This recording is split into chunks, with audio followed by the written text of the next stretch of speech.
Yeah, same, definitely. No, I'm okay. I'm good. How are you, Dank Bank? Pretty good. You know, just building the meme economy one small struggle at a time. One pixel at a time. Exactly. One small pixel for man, and one giant meme for mankind. Oh my gosh. All right. Let's see. Let's see if we can get I see NFT Gamers back to listener. I'm gonna invite you to speak. Sam, can you hear us? I know you guys are new to Spaces. I can hear you. Is my mic working? Yeah, and you sound wonderful. Great. All right, and then NFT Gamer. Let's see if we can get you up. We got Feisty. Rachel, if you want to say anything, you can always speak.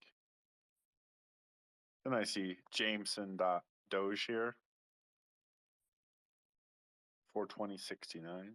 I like that. Dogecoin enthusiast is pretty funny. I like that. Whenever I see your PFP Dank Bank, I think about the 3D printed ape that I left in the hotel at NFTLA. Yeah, I saw when we popped by Shitcoin Miami, and I saw one of the 3D printed Doges being used as a hood ornament. What the fuck? I sent it there. Dude, okay. That was it was not on the Doge player though. No, that's a crypto car. So that's Justin Trudeau's brother. Actually, Oh oddly my enough. god, I'm gonna do that Good to my Cadillac. lord. That'd be baller. What up, That's Larry great. David? Nice. Doge General has pictures of it. It was the last minute. Like, we drove the cars from San Diego, and that particular car was going to Miami. And I was like, let's put this guy on there. It's made it the whole way. I can't believe it's stuck on there.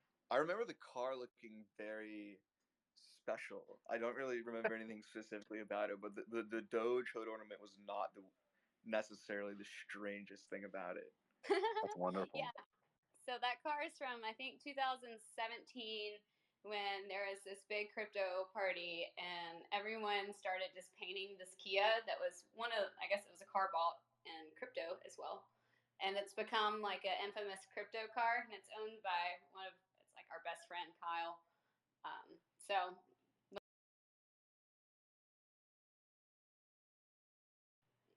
possibly to Miami, definitely to Texas. He was like, well, let's do the Kia too. And it was a lot of fun. That's awesome.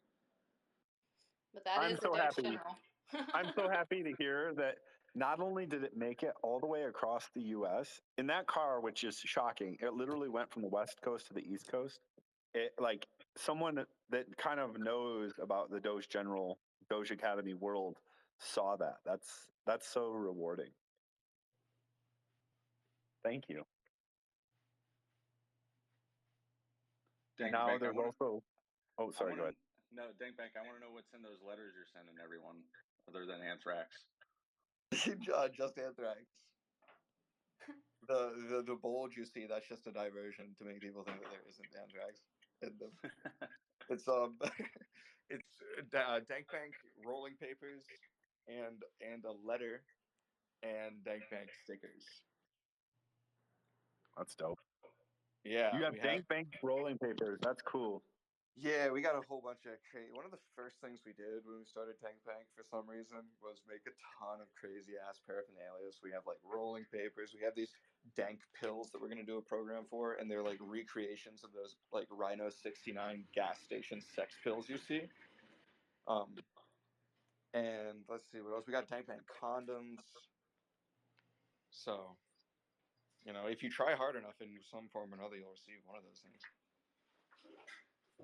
That's awesome. There's as we get started here, first make sure you guys retweet the room. Let's amplify this and get as many people as we possibly can in here. But and then obviously always follow speaker. But origins of rolling papers. Rolling papers have only existed for a couple hundred years. They were invented during the Napoleonic Wars. French conscripts were called Zoulavs, and they would always use pipes to smoke tobacco. And the story is one of them had a pipe shot out of their mouth, okay? And it's kind of apocryphal, so maybe not like a true real origin story, but that's the story. They lost their pipe somehow. And then they emptied out a gunpowder cartridge. They emptied the gunpowder out, so it's paper, and then they stuck their tobacco in there and then just lit it and then smoked it. And then other French soldiers started doing that. And then it kind of became like a thing that soldiers would do. And then, like, I think it was like 50 or 100 years later, two French brothers decided to kind of create the company and commoditize it. So there you go. And then Swiss were made the next day. Yeah. That's The crazy. next- You've got to feel like such a baller when you invent the rolling paper. Yeah, dude. Zigzag. All right. And we got NFT Gamer here. You're up as speaker. Let's just make sure your mic is working. Yeah, check. Can you guys hear me? Yeah, I hear you, TD. What up? Hey, how you guys doing, man? Glad to be here. Thanks for Great. having us. Yeah, wonderful. And I'm glad this is your first Spaces. Oh So yeah, that's super. yeah. That's super interesting and wonderful. Well, yeah. Now we know how to do Spaces- it, right? Yeah, exactly. Now you're going to take over the Spaces world. But the first thing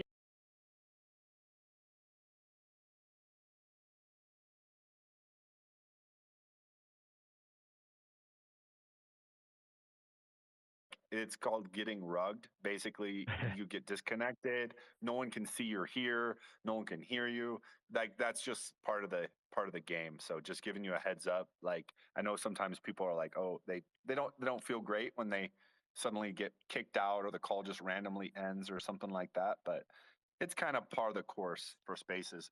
One thing I always encourage to start with is like to amplify our voice. On the bottom right hand corner, you'll see the little bird feather with a plus symbol. Click that, click tweet, and you can get some of your followers to join as well. Yeah, so as we get started here, I do want to acknowledge we got Paco. Paco owned the meme. He is behind the Own the Doge account right now. And typically, so Paco did a great job hosting last week. Thank you for that. Zona, he's in the bottom row on the right. He is typically the voice of Own the Doge during our community calls. And I think it's kind of important that we acknowledge him for that. So if you enjoy, he also tweets a lot under the account. So if you think Own the Doge is funny, you should also probably find him funny. So give him a follow. He also has a really clean looking fast food friend as his picture. So thank you for that. And then today we also have NFT Gamer here and Dankbake here as our very, very special guests. But I also see we have some wonderful people in the room too. I see we got Ball, we got the Pleaser DAO here, we got Rito Rhymes. I met Rito at Doja Palooza. What's up? You may have met me as Doge Generals. And we also have Kumquat here, the super genius microverse master. One Gwei, Doge Ninja. My actually, so we met NFT Gamer and Sam at NFT LA, and I was chilling that whole week with with Doge Ninja. So that's awesome. So I'd say we're ready to get started. Is Julia Love? Yeah, Julia Love is here too. So Julia, do you want to kind of kick things off? Yeah, sure. So we decided to kick things off with just a little bit of it, before we get into other stuff, acknowledgement of kind of where everyone is right now. Probably, I doubt anyone hasn't been affected by recent events within the crypto market. And, one thing is, and it sounds so ridiculous when Gary says it, but the most important thing is always your health and your mental health during all these times. And last week I was looking back and I wrote this thing on Doge playfulness and I read it in the last 10 minutes. And it reminded me that like the time when Doge has changed my life the most is actually the harder times when that divine playfulness of not necessarily just disregarding the bad things that are happening around you, but rather deciding to not be defeated by them, to choose silliness, to choose human connection, to choose all these things that are of true value in this world. And that's what makes Doge sustainable. It's fun. It doesn't succumb to short-term, price regulations. That's what's made this such a great community to be a part of. And if things are rough, a lot of us have been here before, and a lot of us have had these same feelings. And we were up late last night just kind of watching it. And the part that breaks my heart these days is thinking about, what everyone's going through. So we're hoping that this hour can be a little bit of a reprieve from that, a reminder that this space is about so much more than money. Decentralization is a prime principle. What we're building together is truly incredible and not always going to be easy, but it is worth it. And I'm grateful everyone came today, and I'm still excited about the future regardless of what's happened in the past few days.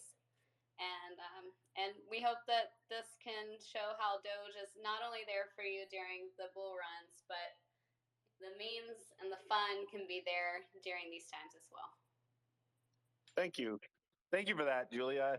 I think that's super important. And, if you're ever feeling down, always feel free to ping one of us and reach out. I mean, we're always here on Twitter anyways. So I'm always happy to chat. So thank you for that. And then also, we had a really fun Spaces last night. It was actually my first Spaces at night. I almost always am running Spaces in the morning. So Julia, helps me get out of my normal comfort zone a little bit, which I think is very important for growth. And we did a night Spaces, and it was on the origins of the Doge Clarin. And it was just super interesting, really fun. I had actually never heard the full story before. I think Julia mentioned this is one of the first times it was ever told, like the full story end to end. And it was just amazing. And I'm going to try to get that edited and up on YouTube so more people can listen in and hear that story. I think it was one of my favorite Spaces ever. So big thank you to Julia Love and Gary. Highly recommend following them, and as well as the Doge Clarin. It's a really fun, cool project. So thank you guys for that. Yeah. And then also one quick note for Doge Academy. So just giving you guys a heads up, and I think most of you guys are already familiar with this, but Doge Academy is now part of the Doge NFT. So if you're interested in kind of any type of Spaces, so first, if you're interested in teaching any subject or sharing any subject, even if it's a one-time thing, always feel free to reach out. I love kind of encouraging our community to teach others. I think everyone is capable of both learning and teaching. So if that is something you'd be interested in, please let me know. But we got a lot of fun stuff coming. So, I'm doing everything from like kind of serious Spaces on like interviewing and resume and how to get jobs and that type of stuff with pros, to doing like historical Spaces, as well as stuff that's a lot more fun, just focused on memes and all that good stuff too. So it's pretty exciting. I recommend, if that sounds like something that's interesting to you, just follow and hit the bell there, because we're dropping like a weekly schedule every week as well. And we also are going to be doing some higher quality events too. So I saw Kumquat is here. Kumquat is kind of the king of the microverse.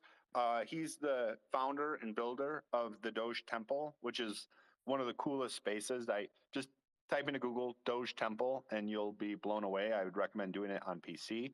And it's just a really cool area. And actually, one of his teammates just taught me this morning how to run quizzes there. So we're going to be doing a really fun kind of trivia later this month in the Doge Temple. And I'm thinking it's going to be a mix of stuff about, obviously Doge, but also other memes, as well as maybe some fun historical stuff sprinkled in too. So I'm going to try to make it so that the trivia night is fun for everybody, and we're going to have some cool prizes. The Doge Temple team also has some really dope NFTs that they created. So we're hoping we'll procure one of those and give that away as well. So there should be some fun prizes there. But, the real value is in, we're going to be kind of hanging out in the metaverse together. And it's fun because you can speak and see each other and walk around and throw poop at each other and all the stuff you do in real life. Also, we got a cool update on kind of some of the stuff we're doing in the gaming space, and we have NFT Gamer here. So first, Zona, you could just kind of share what we're working on, and then in a minute, we're going to be bringing up NFT Gamer TV, and we'll be chatting with them too. So Zona, what's up?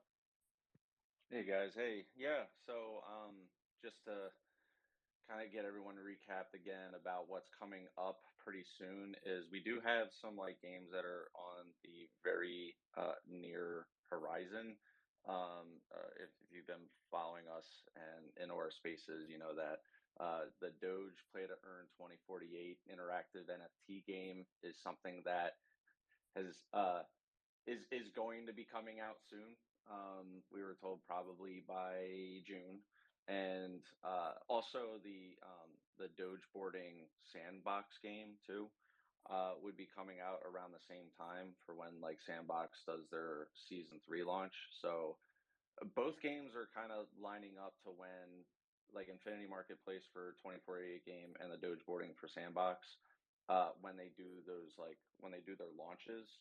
So that's why it's been taking a little bit longer because we think it's better to line them up with the launches too, so we get more eyes on it, get more people to like play them, and bring the masses to Doge NFT and what Doge NFT is all about. So that's coming up, and also when Doge Academy was talking about Kumquat, we've been in deep conversation with Kumquat, as he is a part of a game dev team as well, with like a lot of ideas that they have that have brought up to our Bark Tank initiative, and I think we're getting very close to wanting to help fund a poker game.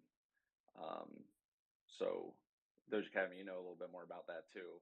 But Sure. since you've been in Yeah. talks, Yeah, absolutely, and he has just a phenomenal team behind him, and I think they can they can basically make whatever we ask for. But we're thinking the first step is going to be kind of an interactive multiplayer poker game, and I can imagine like Doge Academy is all about trying to create like kind of like a mix, like virtual events, but feel a little bit more like real life, like you're hanging out and stuff. So I think having like poker nights and stuff like that's going to be a blast. So I'm really looking forward to seeing what we can do with that. And I think the kind of like being able to speak to each other, and if you want, turn on your webcam even so like your face is there if that's kind of your jam, or throw up your PFP. I think that should be pretty fun. So I'm really looking forward to that partnership there. yeah, we love Kumquat. He's awesome. Yeah, we love Kumquat. He is the idea to also have it played in the Doge Temple too. I haven't seen it yet. I would think that would be super dope. I'm not 100% sure yet how they have it set up. I think the next step is going to be we'll probably do a demo for Bark Tank, and if anyone in the community would be interested in kind of just joining and hanging out and joining the demo, just shoot either me, Own the Doge, or Zona a DM, and we'll make sure you're there. All right, and we also have a POAP today. What is the POAP secret code, Mr. Sinclair? Oh, yes. So POAPs now, the way we have been having them claimable is to have the POAP mobile app. So if you have that, then you can go in, and when you hit the mint button, you hit secret code. I believe it's called secret code or secret word. And you go in and you type in call 33, all lowercase, CALL 33, and you'll be able to claim the POAP for attending today's call. Wonderful. Call Great. 33. Yeah, the POAP app is actually really good. So I encourage you guys, if you like collecting collectibles, that's hard to say, hop on that app and grab it. It's pretty dope. It gives you it shows you all your POAPs and stuff at once too. So all those good memories right in front of you. They are considered NFTs too. So yeah, there you go. NFT. It's a free NFT. Wonderful. All right, and then so we got NFT Gamer here, NFTgamer.tv here. Are you guys able to speak? Let's just make sure you're up. We got Sam and TD here. I think it's working. Yeah. I was downloading the Pope app. Yeah, no problem. All right, and then TD, do you hear us too? Yeah, there you are. Cool. Yeah, all right. Awesome. So quick kind of intro for them. I first met this NFT Gamer TV crew at NFTLA. So at NFTLA, we did like this really fun like dog adoption party, just / Doge party. and they showed up. They rolled up in a group of maybe 4 or 5 people, and they just blew me away. It was like the nicest, funnest, kindest group of people that really kind of stuck in my mind, and I was super impressed with them. Both from like, they were like technically brilliant. They had a cool project that they were kind of explaining and stuff, but they weren't like shilling it. Like a lot of the people I met were just straight up like, the second you started talking to them, they'd start like kind of running through a script of advertising their project. And then the second they're done with their script, they just kind of turn off and like they don't care what you have to say. They were actually like really cool people and actually were doing like really interesting projects around NFT gaming. And like the people that they were with were also super nice and fun. Like for instance, like Sam here, like I had this like these Doge General statues, which Dank Bank you brought up earlier. They like put on this like sticker that you could program to go to the website and all this cool shit. It just like blew me away. And that was a fun experience. And not only that, so like we hung out that day and then like I just kept running into them over and over through the conference. And every time I saw them, they all had big smiles on their faces. They were having fun and they were just being super nice. So I just really enjoyed that experience. And, one thing I noticed after the conference was that a lot of the people I met, I kind of like lost contact, Right, in a right, way. right. It's like, Yeah, yeah, yeah. but like these were people I wanted to make sure I stayed in contact with. So I was super happy to kind of stay in touch with you guys. So, yeah. So Yeah, thank you man. for joining us. Yeah, you bet. And I mean, Sam would probably tell you one of the first things that I asked that he and James helped me out with is compiling our contact list and reach out like to the people that we wanted to talk to. So that was super cool that you had the same thing planned. Well, I learned from that event that was super important. I went to Dojo Palooza like a month later or so, and I made sure to do that. But honestly, for NFTLA, I think you guys are probably the key people I stayed in contact with, which is kind of interesting. So you guys really made a great impression on me. So thank you for that. Thanks so much. I'm super humbled by that. Thank you so much. Yeah, no problem. And Doge Ninja too. He's in the third row down. You also hung out and met him, by the way, too. You might not. Yeah. You might not recognize him from his PFP, but he actually looks a lot like that. So, all right, yeah. So I was thinking you guys could come on and just kind of explain like what you guys do. I remember when we met up at the party, you guys had just this fun, cool project that was kind of advancing the NFT gaming space. And yeah, so what do you guys do? What's your project? And like, who should be following you and contacting you guys and hop in your Discord and all that good stuff? You want to take that one, Sam? Yeah, I can take it. So our project is essentially a learn to earn platform to help with basically rewarding people for getting through the onboarding experience for wallet creation and down the road gaming as well. Just because there's a lot of bottlenecks in just a lot of games in general, learning how to play the game around like what the options are within the game. And yeah, we kind of started as a media platform as well to just try to help projects get their face out there as much as we can. And yeah, TD, do you have anything else to add? Well, I think the latter part of this question was who should be following us. So to that, I would answer anybody involved or interested in being involved in the crypto, NFT, DeFi, anything blockchain based. Come check us out because I can really brag on our community. I think it's one of the most educated and cool communities out there. So you'll definitely feel comfortable and at home if you're not super familiar with some of the subject matters. That's awesome. I think helping people onboard into this space is absolutely critical, both from like a kind of safety and security perspective to make sure, they're doing it in the right way. Whenever someone joins a Discord server and they're like, hey, I'm new to crypto. Can someone help me? I'm like, oh my God, you just put this huge target on your back. Like, close your DMs now. Like, you're going to be there's going to be tons of people contacting you that are, going to try to steal your passphrase and stuff. So even like the simple onboarding into the crypto experience is important, but then you guys are like a couple levels deeper into the more complex stuff. So I think even people that are kind of, crypto native and familiar with that, if they're looking to get into gaming and stuff or DeFi, definitely a good follow there. And I can definitely attest to the community side of things too. So when I met you guys, I was impressed with you personally. But you never know if like the person you meet kind of matches the community they lead.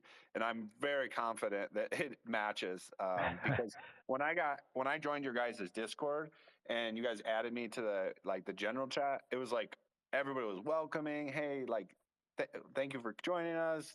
Glad to see you here. Yeah, It was really dude. cool. So yeah, we need to. I think other communities could hop into your Discord and kind of learn about how to build community and stuff because it's like you guys have a very high quality fan base. Hey. It's not just quantity. Like you guys have a lot of people there, but it's also high quality too. So that's dope. Yeah, from a quantity perspective, I feel like it's one of the lower, lower counts.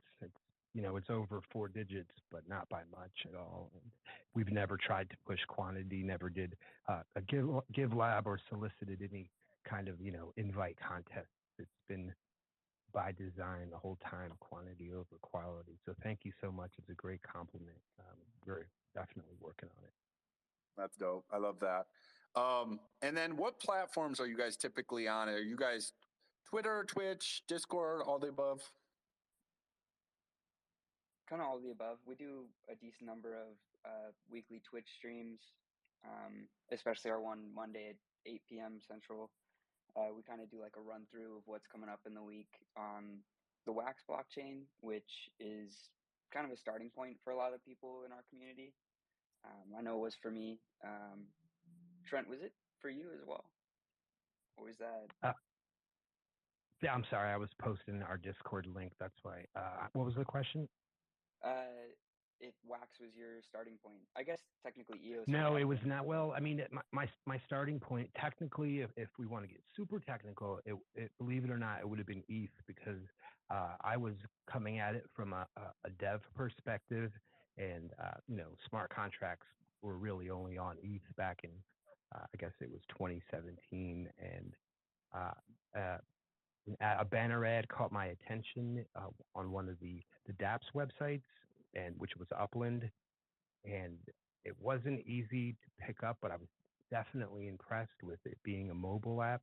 And I know that they directed me into Discord, so I had never been on Discord nor Twitch. I didn't have an account on either prior to getting into NFTs, and the amount of time that I spend on both of those now, it's pretty wild. Complete 180. Yeah, man. And like one funny thing is I play game, like I'm a traditional gamer, and so I use Discord with friends and stuff. And then like once you get into crypto Discord or NFT Discord, it's a whole new game. So one question I had was what was your biggest takeaway from NFTLA? I thought that was an interesting question for you guys. What did you guys think? What was your biggest takeaway from that event? For me personally, it was so I kind of knew that ETH was the most popular NFT blockchain, but I just didn't realize like it had it like that. Like it wasn't even close for any other chain. Like some weren't even represented at all at NFTLA. And then I don't know if you were aware of this, but we traveled to a few more cities after that, and it was the same thing everywhere we went. It's all about the ETH NFTs. Yep. Yeah, that's definitely something. Like I hate gas so much that I was like trying to find another chain to use, but then I kept talking to my audience about it, and always like people just always want ETH. So that's it's definitely an accurate observation from my perspective. So I was also kind of curious about like what trends you guys are seeing in NFT gaming. Like, what are you guys seeing? Like, what is the transformation been over the last few months? And then what else like are you guys kind of seeing in the future here?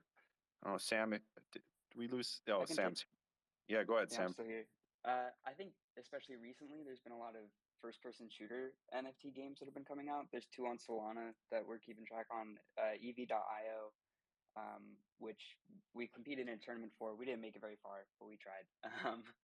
And then there's Mini Royale, also a first-person shooter on Solana, and Forged Arena on Wax is a first-person shooter.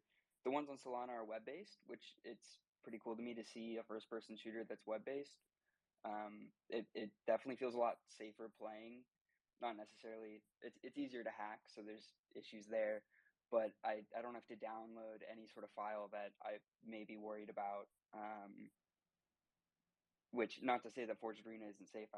I have it downloaded on my computer and I play it and I trust it, but it feels a lot nicer to have a web-based way to access the game.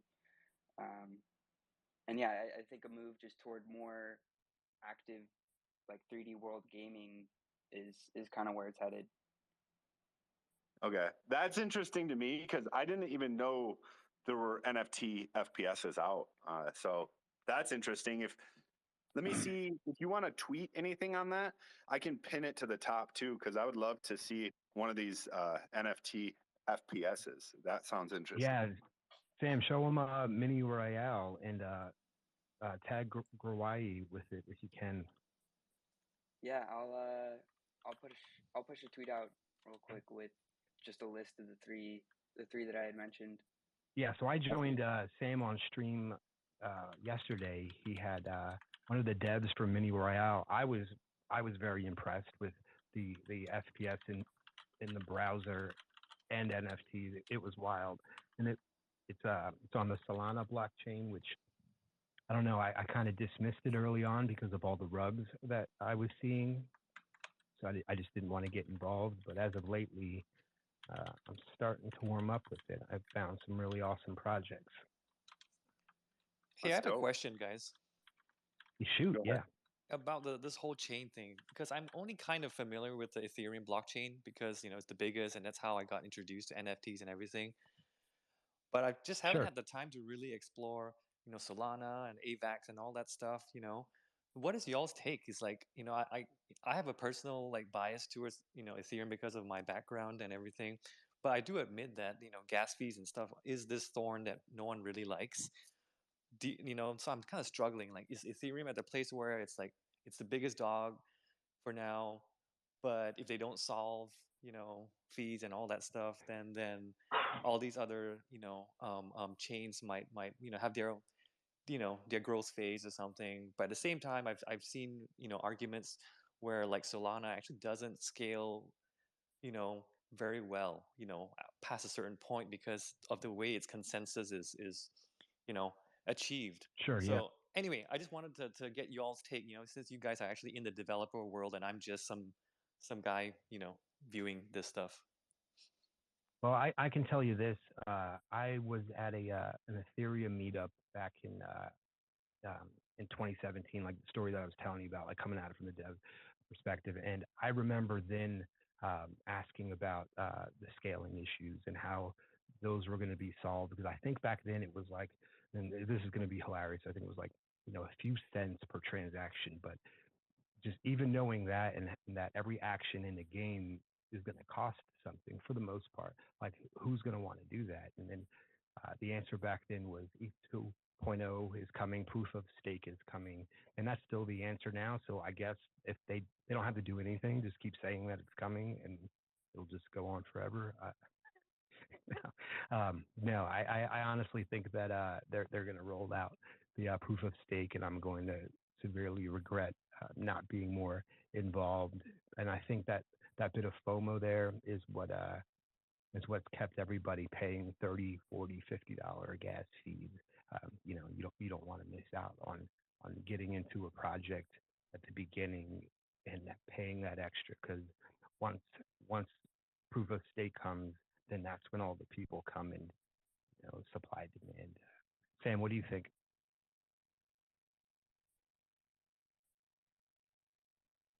I'm a little distracted getting this list together. If you want to keep going. Yeah, I mean, there's other chains like, well, I mean, we're really heavy on the Wax blockchain, so that's a no gas fee chain, but it's a trade-off. There are very few free entries, which that might even sound crazy to some people, being if ETH is their only thing, right? Because nothing would be free. But I feel like you have to have some kind of free to interact with option for mass adoption, or at least, not cost prohibitive. And I feel like that's where we are with ETH. Binance and Matic are pretty reasonable. Have you ever heard of either of those? Yeah. Yeah, they do have some games on there. I know that Thetan Arena is a pretty popular game, and that's on the Binance Smart Chain.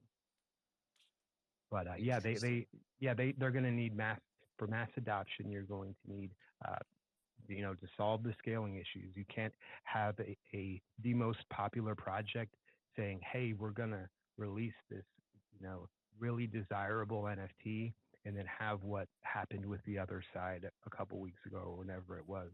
Like, that's been happening since like CryptoKitties. And Yeah. When is this gonna stop? Like, how, so yeah, I hear the question. It's a great question. I think that it's all solved with proof of stake and continuing to innovate. Nice tweet, Sam. Yeah, that's great. And then Sam, did you pin it, Sam? Let's see if we can get it pinned. I don't actually know how to do that on here. No, they make it so convoluted. Did you? Let me know when you tweet that out, and then I'll pin it. Is it under NFT Gamer TV? Where did you tweet it? Yes, it's under NFT Okay, Gamer perfect. TV. I liked it.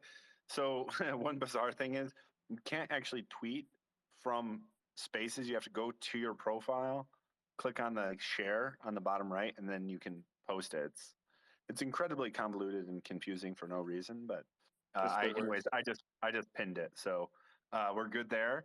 And then last question is around kind of like, what do you see are the greatest challenges in these play to earn platforms? And then like, what are the biggest opportunity areas? Yeah, I think the biggest problem, and it will continue to be and continue to grow with everything. It's just bad actors, right? Like, as a dev, it's like one of the first things. Like, whenever you think of a product or a website or something that you're going to put on the internet, you have to immediately start thinking about, how are people going to attack this? How are they going to steal from it? How are they going to cheat, and et cetera? And we see that. We're seeing it like way too much, and even from the larger projects that should have a handle on it. One project in particular on the Flow blockchain, which is Dapper Labs, who do NBA Top Shot, if you're familiar with that. So they've figured it out for the most part. I'm not sure why other projects aren't emulating their queue system, and they're, whatever it is that they're doing it right. It's really hard to bot or insta sell out a Top Shot drop. It might take forever, but there's a chance that you'll get in. There's a chance you get a pack, and that's Sure. not the case. We saw it like last week, Sam, with the Funko drop. We went and looked. Yeah, that's been a constant issue. Those Funko drops. We looked after the drop, and there, you were supposed to be limited to a $60 purchase, right? And only one of them you had to get back in line. So that was either 2 of the large packs, or I think it was 6 of the small. And like halfway through, after it sold out, we could go and look to see who was holding what, and there were wallets with like 300 to 250 packs already at that time, and that's just that's not fair to anybody. So that's what I would say is the largest, and that's going to be the toughest one to battle, because it's never going to end. And I would say right now that the bad guys are winning pretty handily. Got it. Yeah, it seems like once you add the financial incentives in there, oh yeah, dude. It's like people are going to have money to spend and figure out how to break in, steal. You know, it's like if you had a play to earn game, and you can automate it, you could make infinite money. So yeah, there's gonna be a lot of money probably in like game security on the blockchain as well. So that's kind of an interesting space maybe to look into, is like, you know, there probably are going to be companies that are totally dedicated to scamming in the space, and then there's companies that are going to be dedicated to protecting. So Yeah. Mm-hmm. by the way, Kumquat, I saw he rejoined. He's in the fourth row down. He has the orange face there. He's the dev we're working with on a few different games. Just a brilliant guy. So I'm gonna make sure to connect you guys at some point after this, because Nice, I think dude. Thanks. yeah, we can expand our network, and you know, I think when we can introduce good actors and good people that are really smart, it's a win for everybody, you know. Yeah. Hell yeah, man. Great. All right, and yeah, so thank you guys for coming on. We're gonna keep driving forward. We got Dank Bank up next, but Rachel has a question. Rachel, go ahead. Um, I'm kind of curious, like what you guys would say, because my son has been playing Roblox like since it existed, and he's made quite a bit of it, and I'm trying to pivot him into, um, you know, creating his own play to earn game. Um, he has a Discord server. He's got like 30,000 subscribers in there. Like, they do not like any NFT talk, crypto, stuff like that. So, what would be like the safest? Because I mean, like, he hasn't been hacked or anything. I just found out all this, so I'm still kind of trying to process what the hell he did. He's 16, or just turned 16. Um, but because you know how Roblox takes all the creators' work, and they don't really pay much out. It's, you know, maybe 30%. It's pretty lame. Um, yeah, any suggestions to nudge him? There's not really a Roblox blockchain competitor that I know of where you can kind of create your own game in the same way. But I think in terms of, as he builds a project, if he has a community that's very anti NFT, I know a lot of my gaming friends that play first person shooters, they've started to get into NFTs, not necessarily very willingly, but because they're the skins in the game and they're getting rewarded through gameplay. So if he Yeah, does want to do NFTs, I think rewarding through gameplay and participation is a great way to sort of build a brand with NFTs with gamers who don't initially like NFTs. I think it's, well, because they're all young, so I don't think they really understand. They just kind of see all the hype and all the rug pulls and everything. But you know, I mean, he's a coder. He can do this stuff. So I'm like, you know, Roblox is gonna capitalize off doing their own thing eventually. Like, I don't know when, if that or why they haven't started yet. But I'm like, why don't you just take the same concept and then build your own game? Like, even if it's just, you know, start out with a little, like a mobile game or something. I You said mean, he's 16, yeah, he just turned right? 16. Yeah, I would encourage him to learn more about the what's going on the back end. If he's a coder, there's tons of resources for Solidity, which would be Ethereum, and all of the chains that you know, mimic Ethereum, and then there's several others that it's free to play around in their test environments. It's a bit complex, and I don't know how advanced your son is, but I would definitely encourage that, because man, I couldn't imagine what it would be like for somebody, you know, a 16-year-old kid 5 years ago learning smart contract coding now being 21 with 5 years experience. That would be all. They would be able to do whatever they wanted. Yeah, and that's kind of where I'm like, um, like for the past year, I've been trying to get him like 2 years ago. I'm like, okay, learn this for me because I think I understand it, but I can't like verbally explain it out loud. It's like I know how to Right, right, right. but like I don't have Yeah. the verbal language.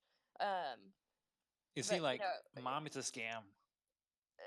I mean, like they just they're seeing NFTs like with like the hype, like the art, not for having right. a contract behind it, which is a whole other like long-winded discussion that he hates when I bring up. But I told him I was like, look, this summer, because if you're managing 30,000, that's a full-time job, and people at some point, you're still in school. Like you aren't going to be able to handle it, and just takes one scammer, and so I'm trying to get him to do stuff and use the people that in his community that he's trusted, that he's built this whole thing with, like Right.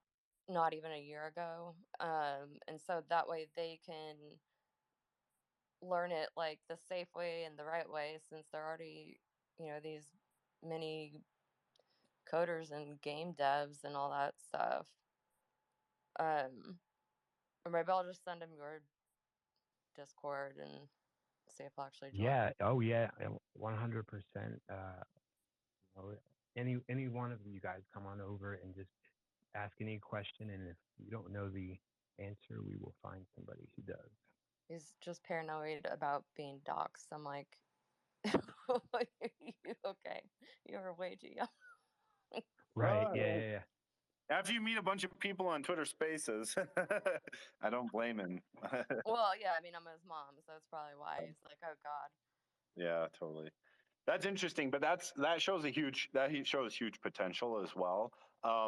If he's interested in that type of stuff too, and he needs like kind of a funny little like intro into like something a little more technical, but also like kind of fun game hacky, there's some cool stuff with Arduino that I really recommend as well. I think Solidity, obviously, it would be awesome if he could start learning that. My recommendation there is introduce him to Hashlips, and he could watch a few Hashlips videos on YouTube. Another one is for Sandbox. I think Sandbox is maybe like the equivalent of Rollobox. I don't know how to say it exactly, but for like blockchain stuff. So he could also check that out. Sandbox. Yeah, he might have. Might have been on Sandbox. I let him do his thing. That's so I'm kind of just like I just want to encourage him. But yeah, if any of that stuff, if maybe you can just DM me like links, so I don't have to like think of spelling or finding it later. That'd be great. Yeah, I pinned a tweet to the studio behind making the Dogeboarding game on Sandbox. So it shows you like the studio that's building it, and I think they've been big into building on Sandbox, and Sandbox has that Roblox / Minecraft feel with the voxels. So that's dope. Yeah, that might be down his alley. I don't know. We'll see. That's cool, and that just shows huge potential, though. Like, wow, if he's already getting into this. I mean, the other space too is that if he built a community of that size at that age, that's incredibly impressive. And in some ways, in this space, like the community building / marketing side of things can be equally, if not more, I would actually argue more important than the technical stuff too. So there's a lot of different paths he could take that. He just has to find out how does he exploit all those people. No, just kidding. Well, Yeah, no, we're gonna like once he's out of school, like finals, or he did an AP test today, and then he's got like finals in a couple weeks. So I'm like this summer, because like you can do whatever you want with your DevX account, but I was like, I need you to like, what is it that you want to do with this, and then have like a roadmap for him to do something with it, because I mean, it just kind of shocked me. It's like, oh, well, like 30,000. I'm like, what the fuck? What? Funny. I Yeah. know it's kind of, I like the dynamic of the mom trying to get the kid into NFTs and this technical stuff rather than the other way around. So I do appreciate that, and I think that's dope, Rachel. Rachel, by the way, is phenomenal. Highly recommend following Rachel. Yeah. She's super funny. We hung out a ton at Doja Palooza and had a great time.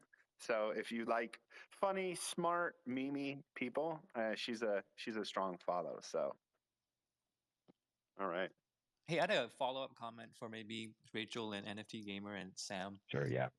You guys were saying that Sandbox is sort of like the kind of NFT world equivalent. I was wondering, I heard about this thing called NFT Worlds, and they're trying to like bridge like Minecraft and something.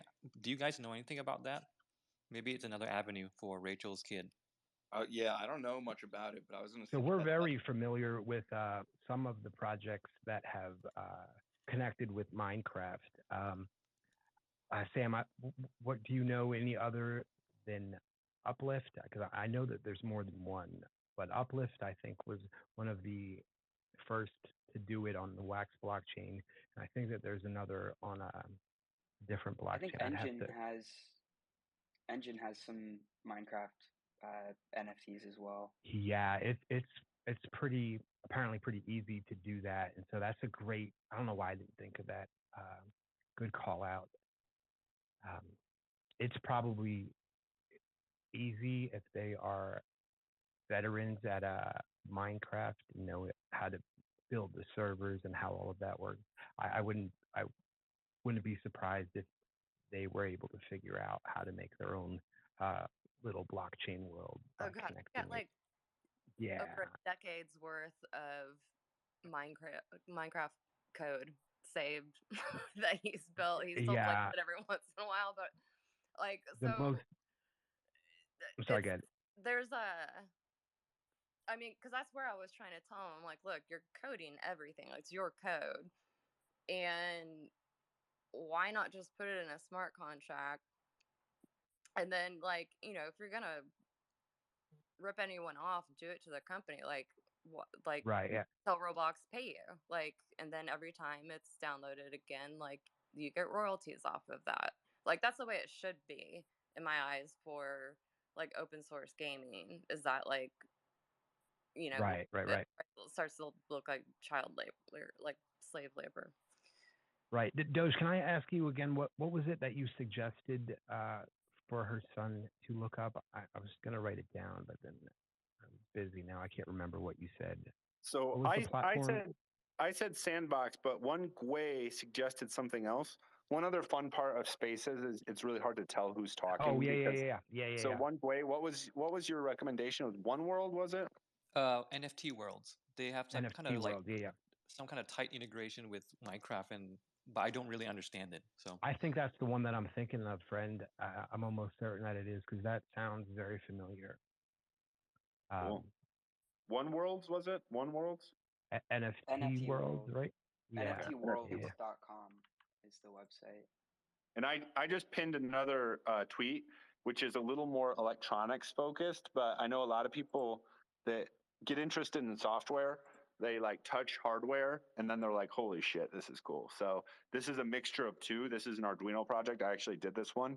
It uses a photo diode sensor that you can put on, like physically put on your screen, and it automates the process of playing the Google Dinosaur page broken game. So that would be another thing. Like Arduino is $20 to get like a starter kit. And if people can, like if a young person kind of gets that, they can do some funny project, impress their friends. And then like it just opens up this whole world of electrical engineering, which is like the physical stuff, the hardware stuff. And the people that can bridge the physical, like the hardware and the software side of things, they make a crazy amount of money. So something for him to check out too. We've got some of these little kids kind of like that. I mean, like he's in engineering track for school, so it's just Perfect. I'm like, do that, do it. All these You're good. You have basically nothing to worry about. and yeah, He's he gonna got be his he's OSHA gonna license yeah. in the mail today. I'm like, what the hell is this? Okay. That's amazing. That's amazing. He's gonna be making so much money. It's gonna make me sick, and I can't wait. Wonderful. All right, guys. Well, I think we're about time to get Dank Bank up and rolling here. So NFT Thank you so Gamer, much, guys. Yeah. TD, Sam, thank you guys. Yeah, Let's absolutely. let's keep this Yeah, thank you, man. conversation going, and we should hop on your stream sometime, and then we can continue cross pollinating our amazing communities. I think, when you find awesome, fun communities that are doing cool shit, you want to try to spread the word. It's like we're in a space of abundance, and we should acknowledge that. So, love you guys. Thank you so much for the fun time Yeah. at NFTLA, and thank you for joining us Thank today. you. Yeah. Yeah, Thank thank you, you for the sir. invite, and always welcome to have you all on stream. If anybody here honestly wants to come on stream, always welcome. Just DM Absolutely. either one of us. Awesome. Kumquat's going to be up, I think, at some point. That Kumquat's are the genius in this space for us, and I think I would love to join a space or a Twitch stream with you up there. By the way, now I see Smoke, Smoke the artist in the spaces. We were having trouble seeing her in the past, so I'm happy to actually see your PFP there. Highly recommend that follow too. So nice to see you. All right, everybody. Dank Bank is up to bat. Hello, Dank Bank. Hello. So, what's new in the meme economy? Any updates from the Dank Bank?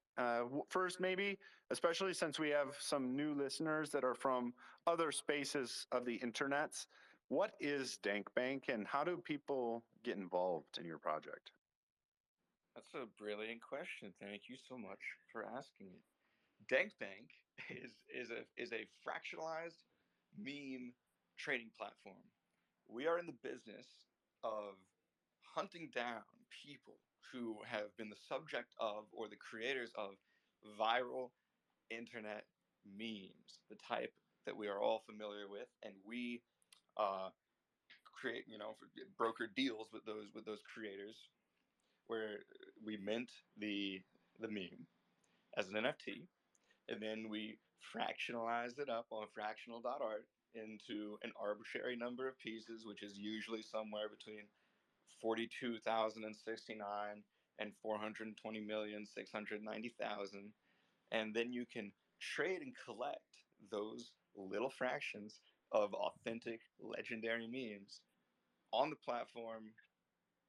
And I'm not allowed to say this, just like stock. It's like an E-Trade, but instead of trading companies, you trade dank memes. I love that. And it sounds like you have good legal counsel there for that note. We found a guy who doesn't know what NFTs are. Great. So it's brilliant because he never has anything bad to say. That's wonderful. Yeah, I just pinned their tweet. So Dank Bank is incredibly funny. So even if you're not necessarily as interested in the NFTs, memes, whatever, I think it's still hilarious. So I recommend just following them for their great content. But also, check out their website, see what they're doing there. I think this is it's like the future, the meme economy. And we assign so much value to physical art, like let's say the Mona Lisa. But I hope and I think in the future, people are going to be looking back on things like the original Doge NFT or the Carol Baskin with her husband on a leash NFT, and they're going to look back on that like they do as the Mona Lisa today. Yeah, definitely.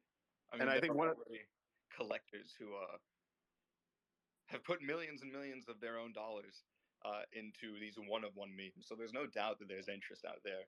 But I think, as is the case with many legendary memes like Doge, its cultural value just increases over time. And I think the older we get, we already live in a world where more people can recognize like a Pepe than a Rembrandt or a Vermeer. So presumably, as we all get older and age like fine wine and accrue more wealth, these legendary assets will only become more sought after. Totally. I just had a visual of being like rich and fancy and being like, look at my this is a meme from 2022, like, but it does like in art history perspective, memes are the next movement that'll be studied from, I don't know why nobody's writing dissertations on it, to be honest. Memetics is a science, and you can go very deep into the fact that like memes can inspire culture, especially in this new like decentralization wave we're going through right now. The importance of memes is like it goes far beyond what maybe you see initially, and you can think of like a universal language that can transcend language to unite people. I sense there is going to be a future Twitter Spaces with DankBank, Rachel, and Julia, where we talk about the meme economy and the transition. A couple of the things that I'm most excited about for the meme economy, especially with how like DankBank is doing it in particular, is first, the creators of these memes, or not even necessarily the creator of the meme, but like the subject of the memes, a lot of times they're like passive observers and they're kind of forced into this weird internet fame. They didn't ask for it and they're just kind of thrust into the spotlight. And historically, that's it. Like they're just now internet famous and they don't actually get anything for it. They're just kind of like sometimes, sometimes you could even see that as a little bit of like exploitation in a way. Because you're taking something from them or taking their image and then other people are capitalizing on it. And I feel like DankBank kind of takes that back for those people and gives them kind of a reward for what they shared with the world. And like Doge NFT as an example is like, Sato-san, she took this picture of Kabusu that has brought so much joy to the world through Doge. And the fact that when PleasrDAO bought that image and fractionalized it, she was able to directly benefit, and I think she donated a lot of that money to charity, but they were directly able to get something for all this joy they brought to the world. And I think from a fairness perspective, that's highly commendable. And then my second point there is the fractionalization is like really dope because historically it's like you have so much value assigned to getting just that one of one and you own the Mona Lisa, but like I feel like what fractionalization does is it gives a much broader community the ability to say, I own part of this, or I'm involved in this, or building a community around that. So that's super dope, and I do appreciate that.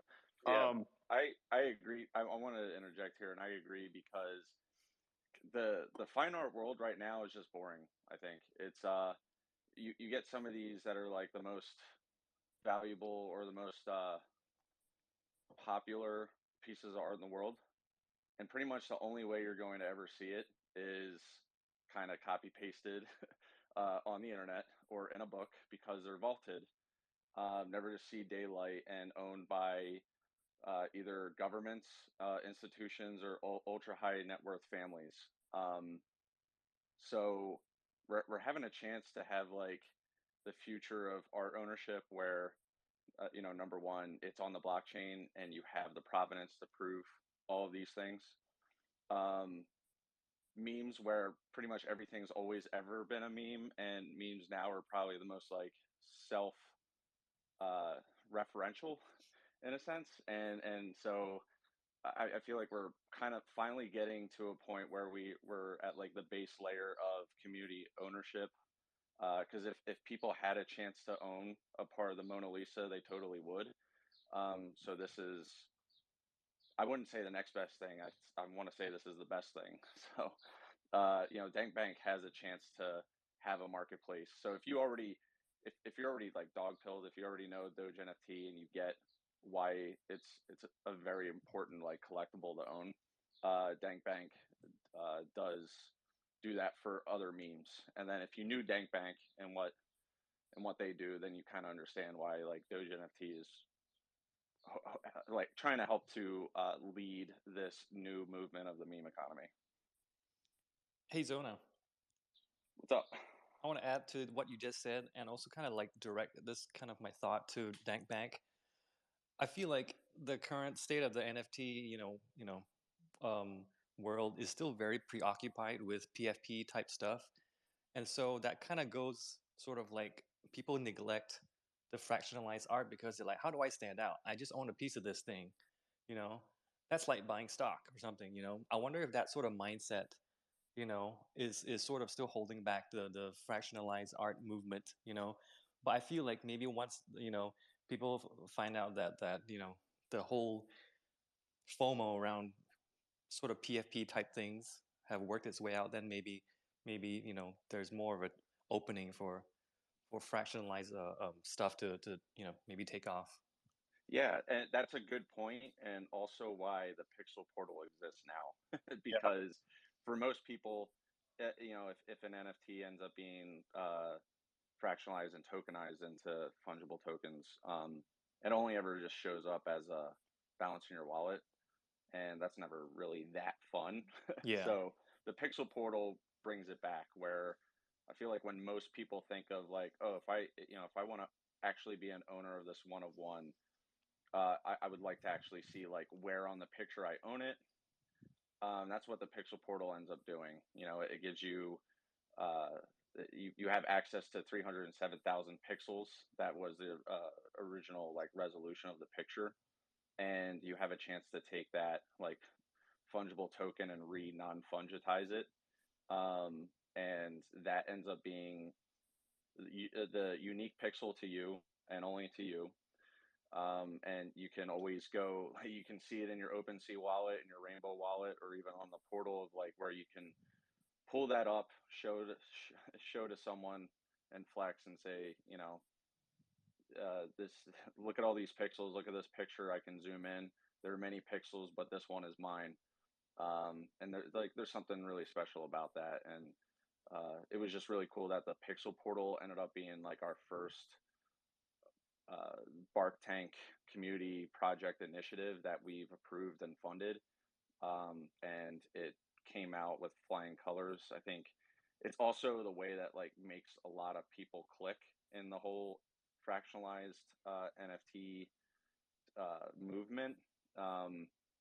And we're just excited that we're able to keep the team close to the project, and that they're going to build out more iterations and enhancements to the portal, because I think everything should kind of be built on top of it, because you really get that sense of like that pixel ownership. So And power of the I'll pixels. just to give it more value, because there are a few companies that like you can buy, they buy like some fine art, like uh Warhol, and you can buy,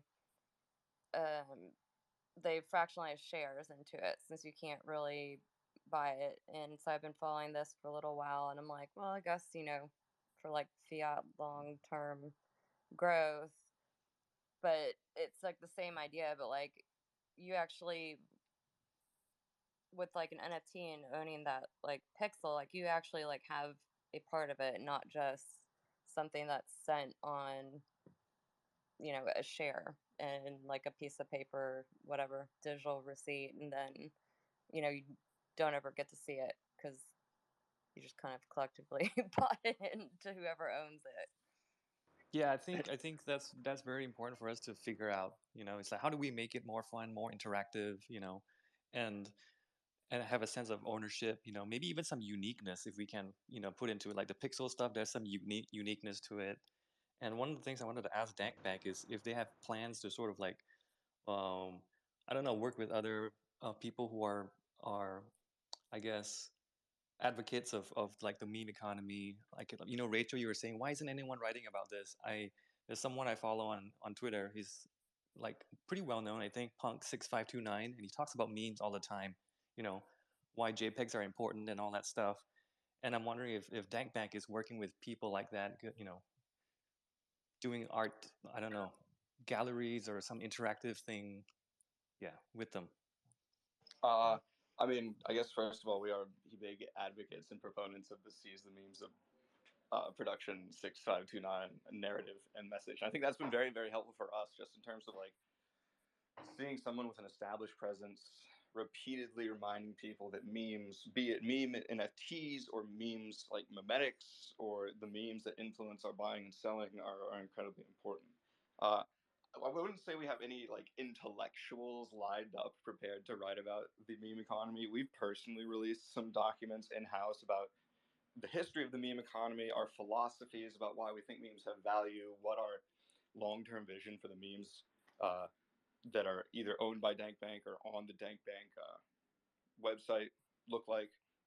And we also do, you know, anytime we reach out, like we're kind of constantly in communication with you know, tastemakers and influencers in the space. And one of the things that we always do try to encourage is to, like, you know, share your personal opinions on why these memes are valuable.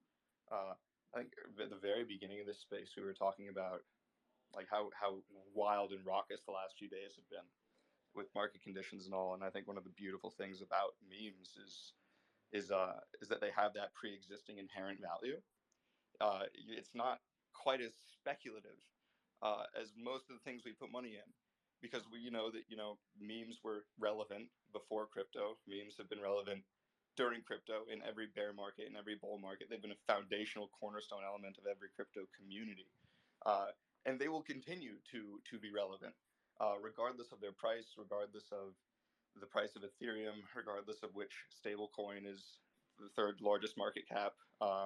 And it's been fun, maybe not fun, it's been a little sad, but very heartwarming over the last couple of days to see how positively people in the DankBank community, and it seems also in the Dog and Doge community, have felt in their holdings, the confidence that people feel in holding memes when their other coins may not be doing particularly well, because they have that long-term conviction.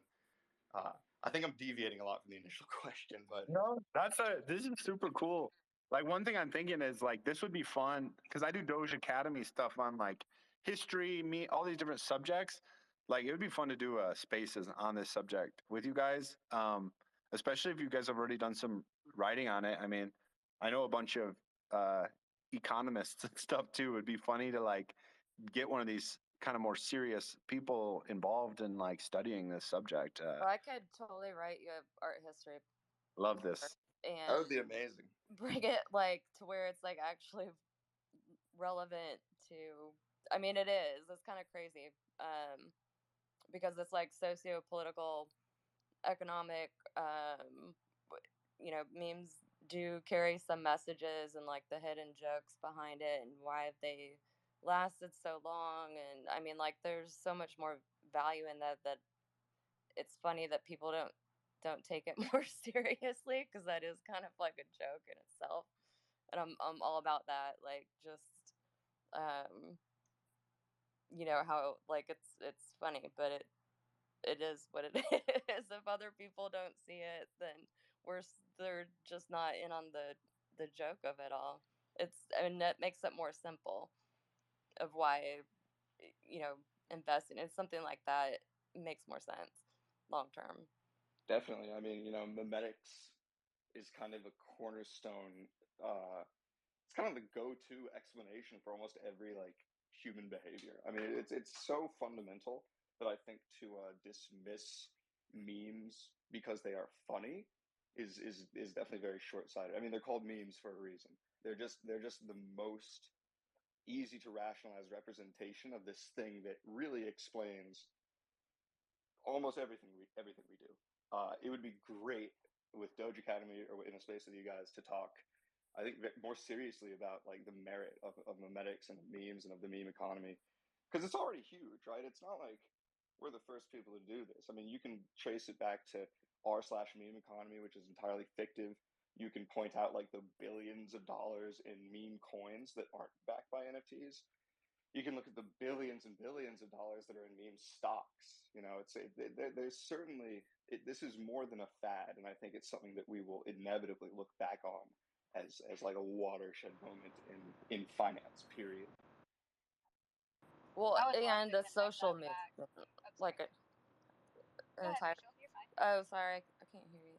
Oh, nope, sorry. I was just gonna say I would love to connect that back as well with Doge Academy, with some of your like Doge Journal's history, because I think memes play, you it looks like art previously. Now it's digital memes, but they've played a huge part in human behavior over the course of time.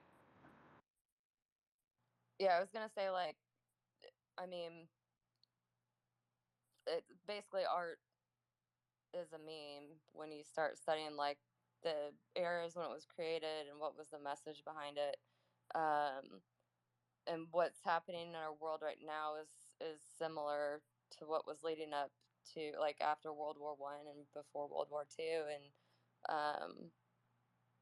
so it'd be like the Soviets, like, if you look at stuff in that way, like, I could nerd out about this a lot and bore everybody to death.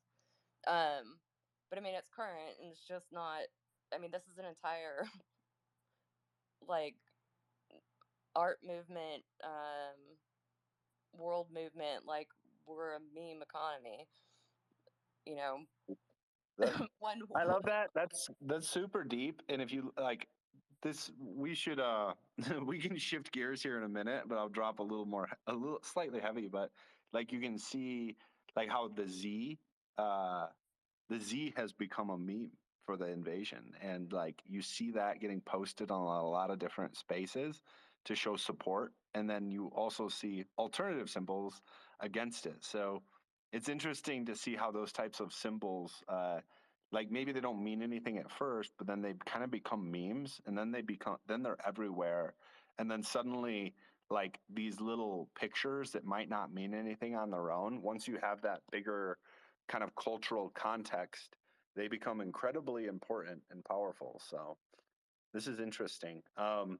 One thing we were on track for Pixel Portal.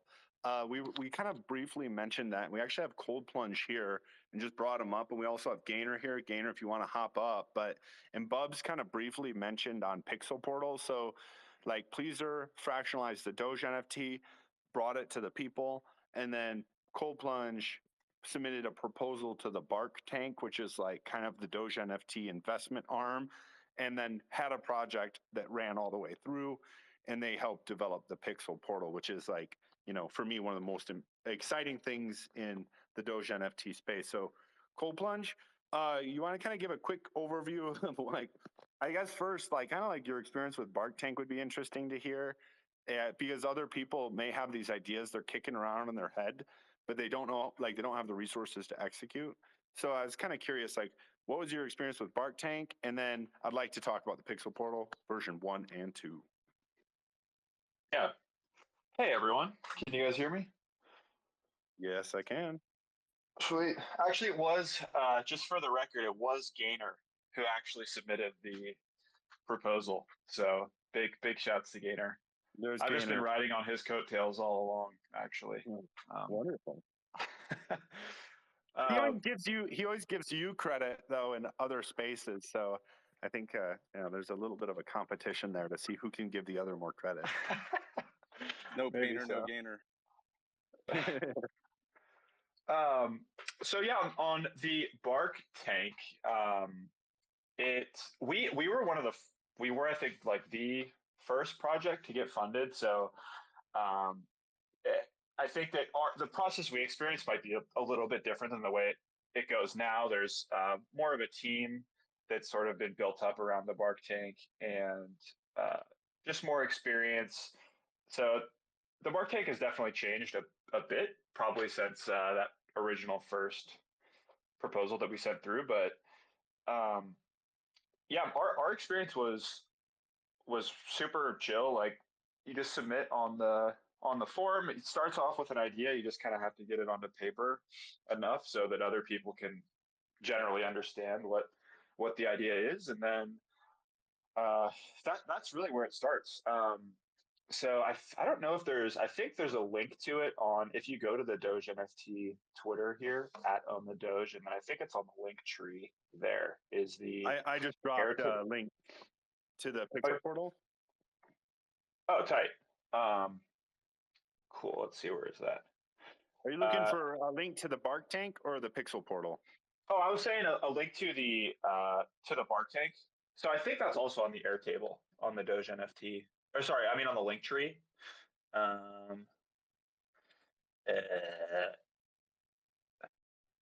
maybe not actually. We probably need to put that somewhere where it's more visible.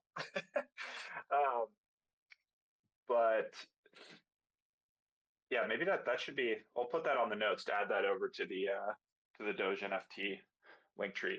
But yeah, you can just submit an idea through the Airtable, and then the Bark Tank team will get in touch, and then there's kind of this fun process of sort of just chatting, iterating the idea, and then depending on how big the ask is. So if you need a lot of funding, that's something that needs to go to a community vote. But if it's just something small and sort of more lightweight project, that's something that can, in some cases, get approved almost immediately. So ideas big or small, we love them. And I'm actually on the team now as well that sort of reviews those projects. So not only is submitting an idea a good way to see your idea come to fruition, but also it's potentially a great way to get involved with the team. So it's just a nice top of funnel opportunity to come join in the fun, and a lot of cool ideas have come from it. In addition to the Pixel Portal, and yeah, it's just it's pretty cool experience. Yeah, and then yeah, I think that's a great way to describe it. It's like everyone has seen Shark Tank, right? So they can get the general idea. And I just think this is the fun thing about this is it's a community fund, and typically, if it's a larger amount of money, it gets voted on by the larger community as well. And the ideas come from the community. The community gets to decide what we end up doing. So it's kind of full circle there. And then also it's like, it's not just one or two people trying to cook up ideas alone. I think when we kind of work together and gather the best ideas from the community, we all win, right? So that's super dope. My other idea there is just like, there's so many cool ideas, especially around like the Doge space that I hear people throwing out. And then there's just like not any resources to actually execute. So they're just kind of like cool, fun ideas. And it's like this helps translate those ideas into a reality. So I dropped the Pixel Portal link up at the top of the screen there. So Cold Plunge, like how should people like maybe like they don't know anything about the Pixel Portal project or Pixel Portal in general, like how should they look at it? Like how would you describe it, I guess, to someone that's new? Maybe they're familiar with Doge as an NFT, but they don't know about the Pixel Portal. Yeah, I'd say my explanation changes depending on the person, because you kind of have to meet people where they are in their experience with crypto. I imagine most of the people in the spaces today, if you're in here, you probably have a solid enough understanding, so you can start a little further down the process of explaining rather than going all the way back to like what is Ethereum. So yeah, it definitely depends, but the TLDR is it's a way to more tangibly own a piece of a fractionalized meme, because technically the Doge NFT was fractionalized as soon as the dog token was created, but it doesn't really feel like you own art when you hold dog. It feels like you own a token. So really the point of the Pixel Portal is just to allow people to feel like they're owning a piece of the art rather than just a number of tokens on a screen. And that was really our goal, just to kind of bring the thing full circle and make the non-fungible token, which was made fungible, into something non-fungible, unique, and easy to share and flex and display again.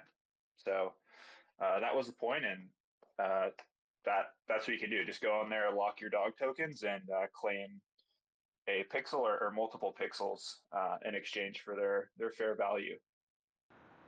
It's really hard to explain like how exciting it is when you're waiting to see which pixel you got and it comes up just like a different color, and then you have to find it on the meme. You become in touch with the meme in a whole new way. Like there's details about the Doge meme that I had not realized before, like the picture of the Doge that's in the background of the Doge. Like there becomes like whole new coveted parts of this thing that I've looked at for years.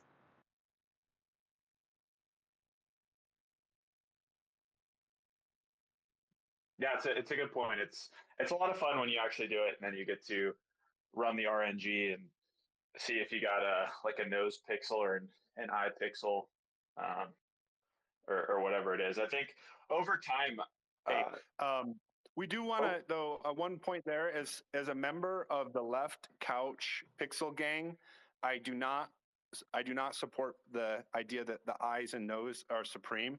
I think Couch has a great community behind it and is also a very honorable pixel to own. So for all the members of the Couch family out there, whenever you hear people talking about how great nose and eye pixels are, I just want you to know I feel you and I support you. I'm just kidding.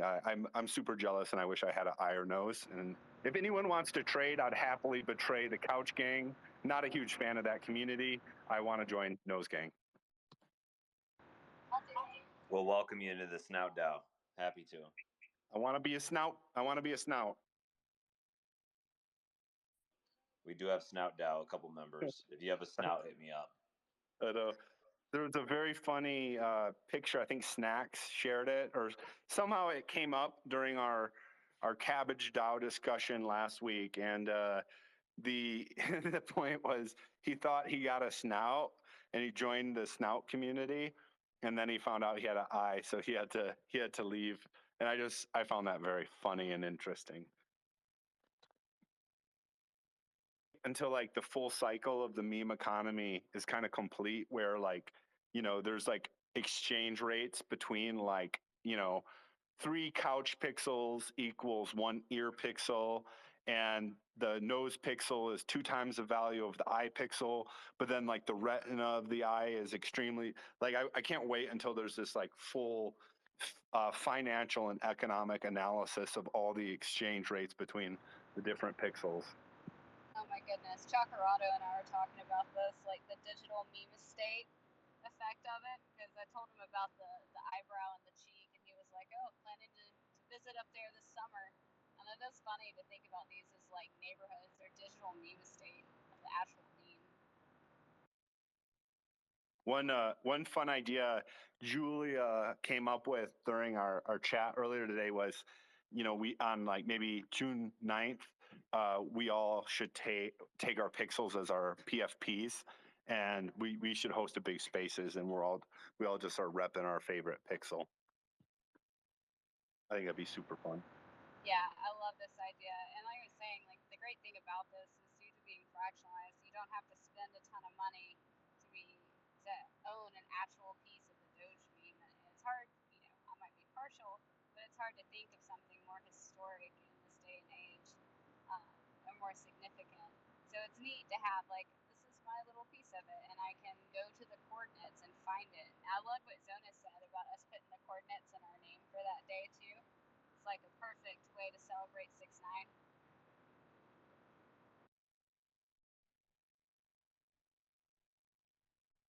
All right, are you up? I see TikTok. You requested speaker. You want to ask a question to Cold Plunge, Dank Bank, Rachel, Meme Economy? I saw your background is a Pepe, so I have some trust in you already. No? All right. TikTok, is your voice modulator broken?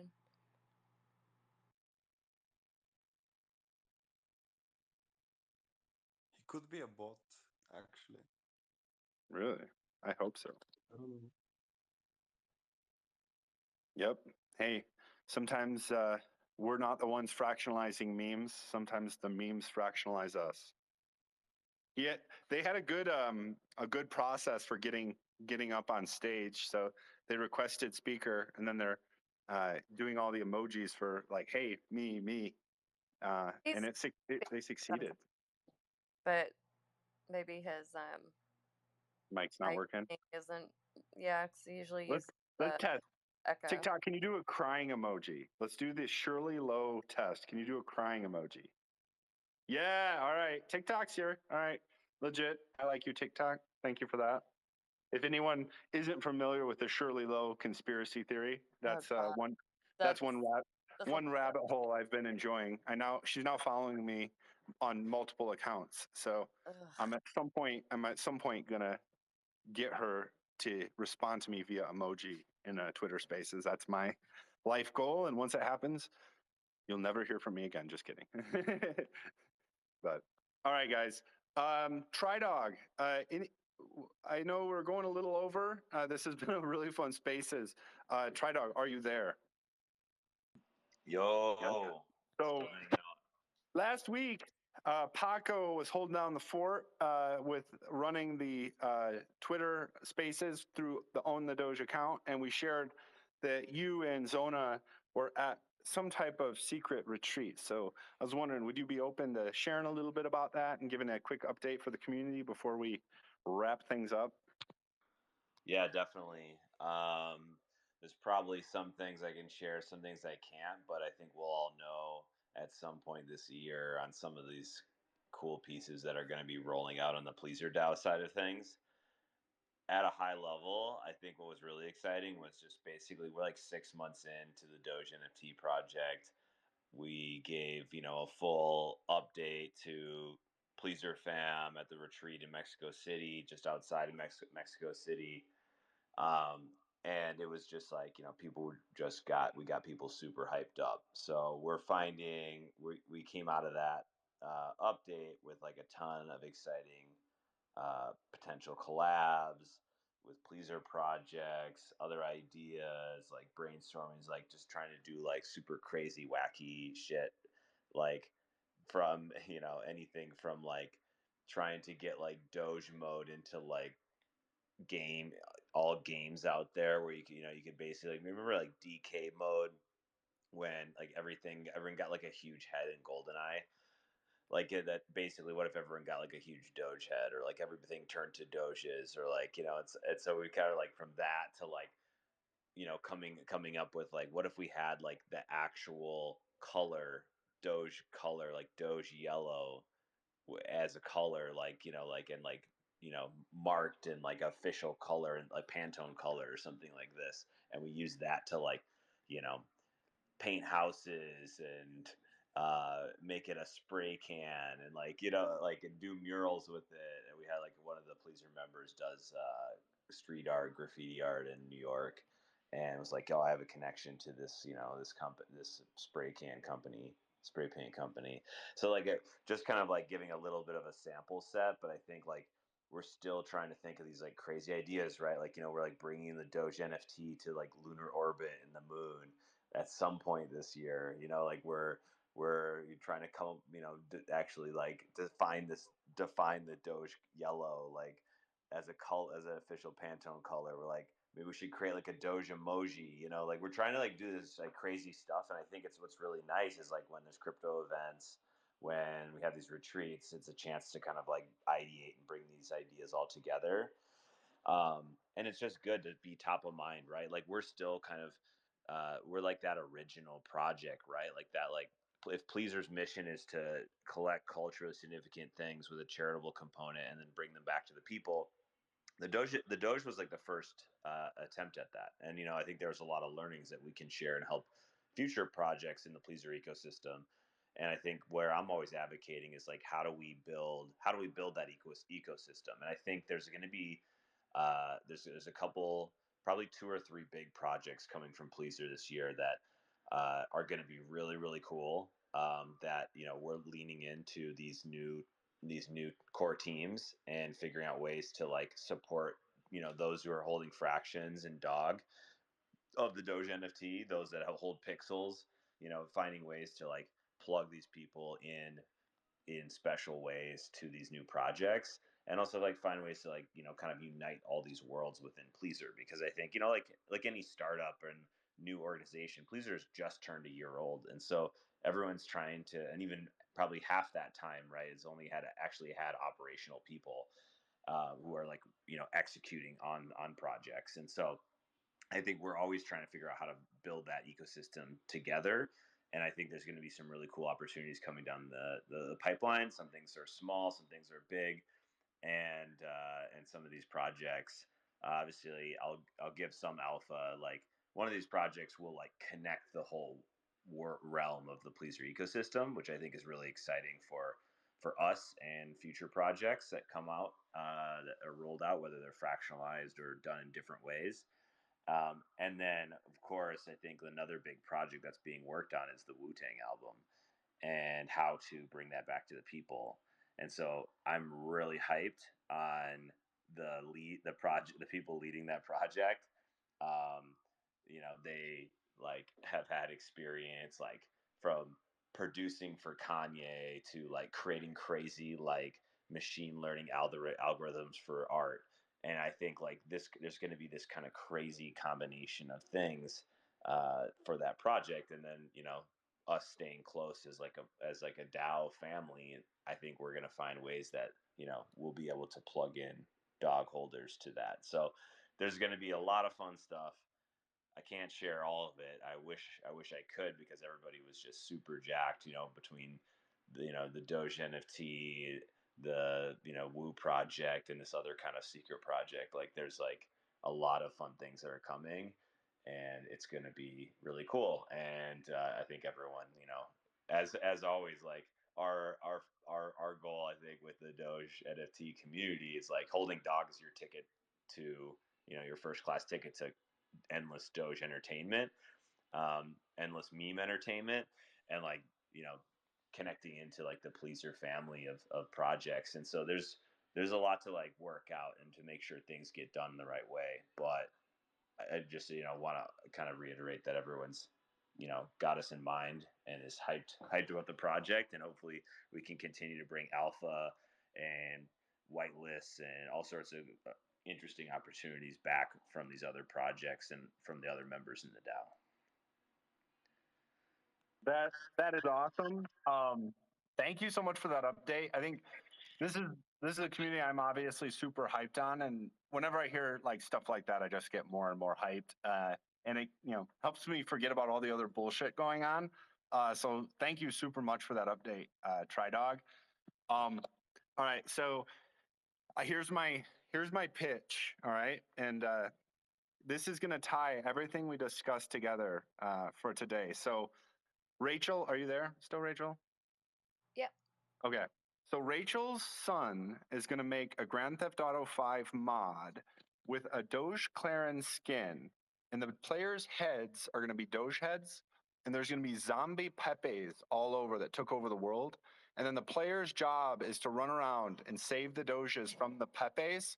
And on the radio, you can play the Wu-Tang Clan album, as well as Woof Weekly Calls and Doge Academy Spaces.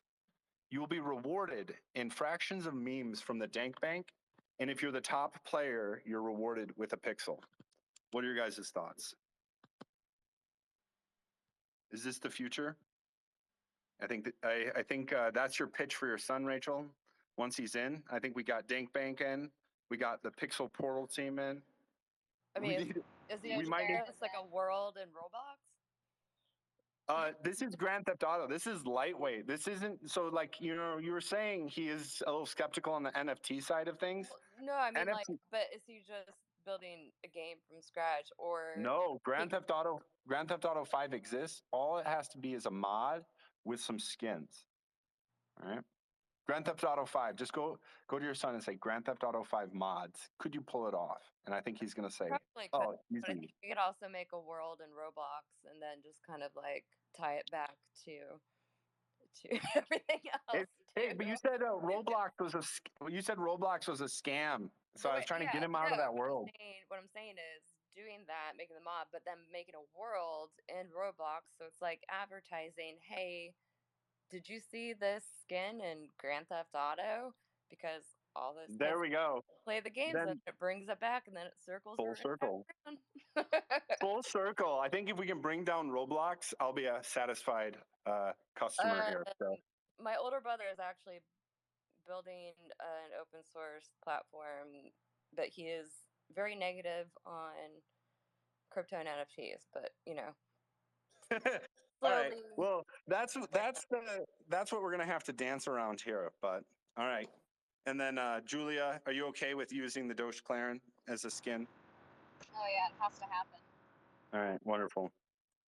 Well, guys, Rachel, Dankbank, Julia, Tridog, Paco, Cold Plunge, One Gwei, Smoke, Doge Ninja, Jojo, Gainer Mather. Thank you guys so much for attending today. And as I scroll down, I see we got some more heavyweights. We got Ben, Merlinda, who has an interesting, she says she's in computer engineer, which I think is a mix of electrical engineering and computer science. So I think that's an interesting person to follow. We got IBZ, Quasi, Silas Cock is here, and Calf Moon, one of our interns, I believe, or Calf Money. And then we got Crypto Adrian, who I saw last night. Thank you for joining us today. Last but not least, we got Crypto Forester, Doge Maniac, Maximalist, as well as Yumi Life, who's been joining quite a few of our events and spaces, and I appreciate that. Thank you guys for attending today. This was a super fun conversation, and I learned a lot. I love you. Love you. Love you all. Have a nice day. Much love. Thank y'all. Thank you, guys. Take care. Thanks, everyone.